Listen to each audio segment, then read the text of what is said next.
para kapag move on ang mga tagahanga ng Paunin, matinding bardagulan ang nangyari sa ex o dating tweeters sa pagitan ng mga fans na Kim Pao at Paunin. Dahil hindi matanggap ng kabilang grupo ng mga partners ang Kim Pao at malakas ang chemistry ng dalawa, ikumpara sa tambalang Paunin noon.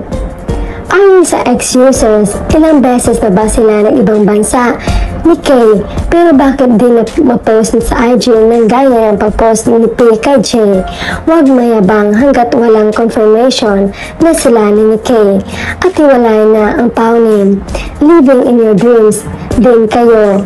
Tila na back to you ni Paolo ang kadaldalan ng sabing fan. Agad namang binasag na aktor ang sinabi ng ex-user. Pinost ang larawan nila ni Kim Chiu sa kanyang Instagram account at ang aktor mismo ang kumuha. Kaya umulan naman ng komento mula sa netizens ang ginawa ni Paolo. Ang palayapa mo, basta kami Kim Pao kami, respect namin ang privacy na meron sila. Basta Kim Pao forever, kahit anong sabihin ng mga marites dyan. Makikita din nyo yan pagdating ng tamang araw, magugulat na lang magpapakasal na sila. Buti naman na isipan ni Pao i-post si Kemi, hindi lang sa IG stories niya. Kasi nga naman ang ipinaglalaban ng Paunin, isagalawin ni Paolo mismo makikita ang pics ni Jay, hindi sa stories lang. Well, good job Daddy Pao. More pa sana para matigil na ang Paunin fans. Basag na basag, ilabas lahat ng pic Pao, lahat-lahat.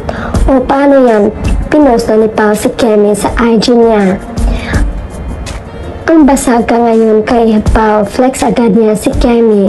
Tumatapang na si Pao, hindi ka lang basta kape. Ikaw na ang pinakamatapang na kape ni Kim. Tinatapos ni Pao na Avelino yung mabasag, yung kabag sa utak ng mga ligatron. Huwag niyo kasing hamunin galit tuloy si Pao. More ayuda pa please. Si Palpal ka tuloy, huwag na ipilit kung hindi ninyo tanggap. Yung kay Janino nakatalikod tapos hindi sila magkatabi. Yung tunay o harapan talaga.